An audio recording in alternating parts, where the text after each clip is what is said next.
Hola a todos, buenos días, buenas tardes, buenas noches, dependiendo del horario en donde me estén escuchando. Hoy vamos a tener un acompañamiento respecto a nuestros encuentros que estamos teniendo, y en el día de hoy vamos a ver lo que pasó a llamarse la Segunda Guerra del Golfo, también conocida como la Guerra de Irak del año 2003, que de alguna manera profundizó lo que se conoce como la doctrina del unilateralismo y al mismo tiempo dio lugar a nuevas teorías respecto a la función y el rol que estaba ejerciendo Estados Unidos hasta ese momento. Así que voy a pasar a compartir pantalla y comenzamos. Bien, para comenzar a hablar de la invasión de Irak del año 2003, lo primero que tenemos que hacer es unir las raíces a la génesis de este proceso, que lo tenemos que ubicar en los atentados del 11 de septiembre del año 2001. En aquel momento, después de estos atentados, Estados Unidos comenzaría una serie de represalias sobre aquellos actores que la administración de Bush consideraba que eran enemigos de los Estados Unidos, y eso se podía ver plasmado en la famosa lista del eje del mal que había tenido lugar en aquellos años. El punto es que la organización terrorista Al-Qaeda se adjudicó la responsabilidad de los atentados del 11 de septiembre de 2001, y quien estaba entre las cúpulas de esa organización era Osama Bin Laden, que Estados Unidos sabía, según su sistema de inteligencia, que se encontraba refugiado en Afganistán. El punto es que le piden al gobierno afgano de aquel entonces, que era un gobierno talibán, que entregue a Osama Bin Laden. Se le manda un ultimátum. Este gobierno se niega a entregar a Bin Laden y por lo tanto se convierte inmediatamente en auspiciante del terrorismo. Y eso de alguna manera legitimó a Estados Unidos a una eventual invasión que tuvo lugar a fines del año 2001 y se materializó en el año 2002. Todo este proceso se dio amparado en el marco del derecho internacional. Estados Unidos, y con todo el derecho del mundo, dijo: a mí me atacó un actor que se encuentra en Afganistán y por lo tanto reclamo mi derecho a la legítima defensa. Y ese derecho a la legítima defensa está amparado en el artículo 51 del capítulo 7 de la Carta de Naciones Unidas. Inmediatamente se materializa una misión que pasó a llamarse Operación ISAF, que era la Fuerza Internacional de Asistencia para la Seguridad, que tuvo lugar desde fines del año 2001 hasta el año 2014, y fue una misión encargada de buscar a Osama Bin Laden en Afganistán.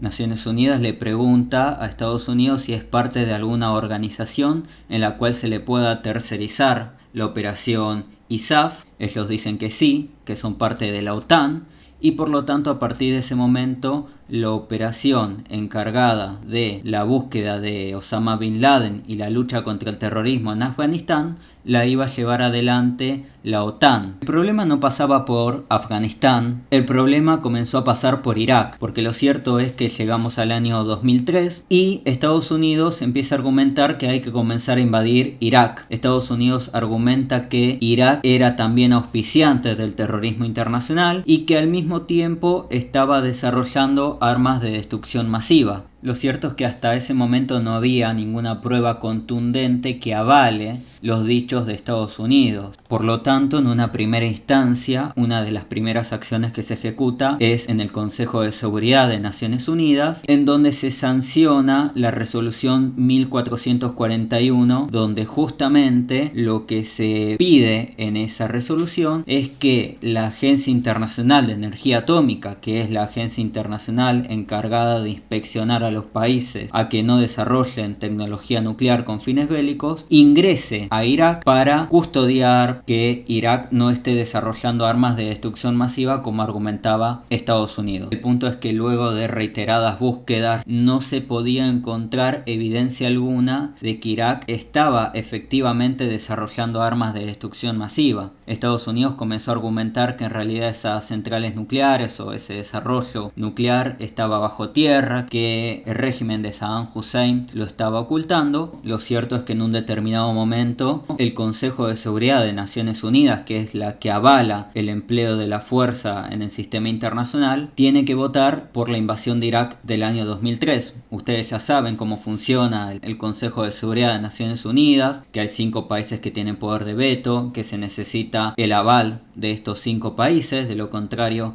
la resolución no tiene efecto. Y el punto es que Estados Unidos tenía discusiones bastante encarnizadas con muchos de estos países que no estaban apoyando esta resolución. Tal es así que incluso países como Francia le dicen a Estados Unidos: no fuerces una resolución que es favorable a tus intereses porque no lo vas a conseguir. Si no se puede demostrar que el régimen de Saddam Hussein está desarrollando armas de destrucción masiva, no te vamos a avalar el uso de la fuerza. Lo cierto es que llega el día de la votación respecto a la ocupación de Irak y entre los países que votan a favor, claramente uno es Estados Unidos y luego lo apoya Reino Unido, que es su aliado histórico, pero no lo acompaña en esta resolución China, lo cual es entendible, no lo acompaña Rusia, lo cual también es entendible, pero tampoco lo acompaña Francia. Y eso realmente fue un escándalo, a punto tal de que incluso le querían devolver la Estatua de la Libertad, que era un regalo que los franceses les habían dado, le querían cambiar los nombres a las calles. El punto es que ustedes saben, la invasión de Irak se ejecutó igualmente, pero con algunas matices bastante diferenciadas respecto a lo que había sido la invasión a Afganistán.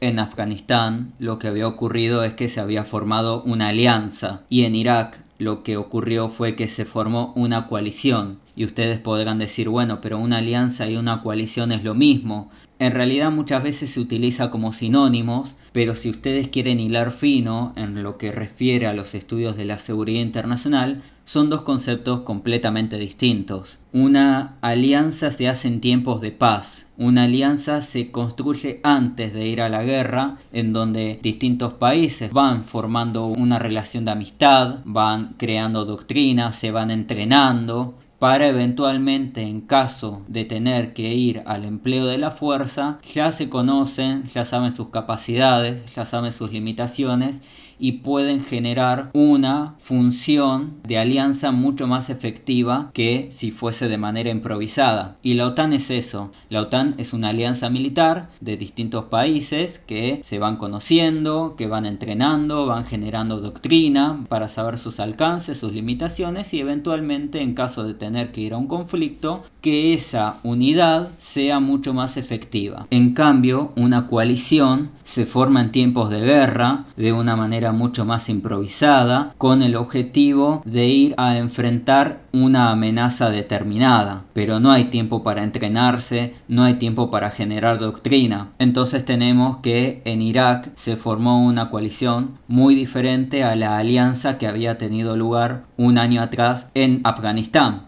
Y en ese caso muchos países de una composición completamente heterogénea conformaron la coalición de la operación que pasó a llamarse Iraqi Freedom, ¿sí? Libertad iraquí. Y entre esos países podemos encontrar países de Europa, algunos países de América Central también. Y ustedes dirán, bueno, pero ¿puede ser más efectiva la coalición o la misión si algún país del Caribe, por ejemplo, se suma a este enfrentamiento armado? Y la verdad es que no, pero es una bandera más. Es una bandera más que se suma a una coalición que ya venía desprestigiada y que ayuda de alguna manera a legitimar este avance por parte de los Estados Unidos. Este fue un momento donde también países como España vieron esto como una oportunidad para acercarse a los Estados Unidos, que le terminó costando al año siguiente, en marzo de 2004, los atentados de Atocha. Y ustedes dirán, pero si el Consejo de Seguridad de Naciones Unidas no avaló la guerra contra Irak, entonces, ¿sobre qué se sustentó Estados Unidos para avanzar sobre esta operación? Estados Unidos se va a amparar en lo que se denomina la legítima defensa preventiva.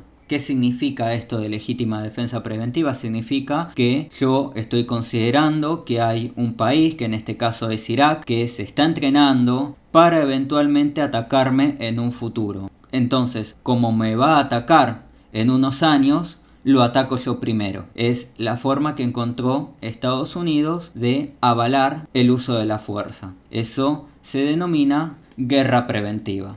La guerra preventiva no está avalada en el derecho internacional. Es una doctrina que se profundizó con Estados Unidos en la invasión de Irak en el año 2003. Por supuesto que Naciones Unidas después de esto entró en una profunda crisis, una crisis que perdura hasta el día de hoy, porque muchos países, entre ellos la Argentina, dijeron evidentemente acá hay países de primera y países de segunda, porque no puede ser que determinados países, si violan el derecho internacional, caigan profundas represalias y en cambio Estados Unidos puede hacer lo que quiere y ninguna represalia cae sobre ellos. Porque si bien es cierto que en un caso de guerra preventiva que no está amparado en el derecho internacional yo puedo argumentar que hay un otro que me va a atacar, lo cierto es que al final del día el que terminó atacando, el atacante fui yo, no fue el otro. Y además tampoco hay pruebas contundentes de que se pueda decir que Irak iba a atacar a Estados Unidos. De hecho, para ese momento, para el año 2003, Irak estaba liquidado, no tenía ninguna capacidad para enfrentar o atacar a los Estados Unidos porque ya venía desgastado de la primera guerra del Golfo de 1990 a 1991. Entonces ese era el gran dilema que se generó con el derecho internacional y con Naciones Unidas. Así las cosas, es en este periodo donde comienza a emerger en muchos textos académicos el concepto de la doctrina del unilateralismo y la idea de imperio, es decir, si Estados Unidos en realidad es un imperio. Y ustedes podrán decir, imperio es otra cosa, imperio es el imperio romano, el imperio otomano. Lo cierto es que en la actualidad hay lecturas mucho más contemporáneas respecto a lo que es un imperio, pero para que ustedes tengan una idea, en la década de los 90 el debate era si Estados Unidos era un líder o hegemón, y a partir del año 2003 el debate pasó a ser si Estados Unidos en realidad era un hegemón o un imperio. ¿Y cuál es la diferencia? La diferencia es que yo al hegemón lo sigo por convencimiento, por convicción, porque estoy de acuerdo con sus ideas, con sus ideales, y en cambio a un imperio yo lo sigo por el temor a la represalia. Muchos autores comenzaron a preguntarse después de la invasión de Irak, ¿no será que en realidad estamos bajo la órbita de un imperio que trata de proyectar su poder en todo el mundo y no sobre un líder o hegemón que trata de proyectar la democracia y valores de libertad? Son discusiones y debates que perduran hasta el día de hoy y que tiene su génesis con los atentados del 11 de septiembre del año 2001 y con la consecuente invasión a Irak del año 2003. Bueno, muy bien, y hasta acá el video de hoy. En el resumen extremadamente acotado que hemos hecho, la historia obviamente es mucho más larga, pero a modo de acompañamiento con respecto a las clases virtuales creo que va a venir más que bien. Nos estamos viendo próximamente. Adiós.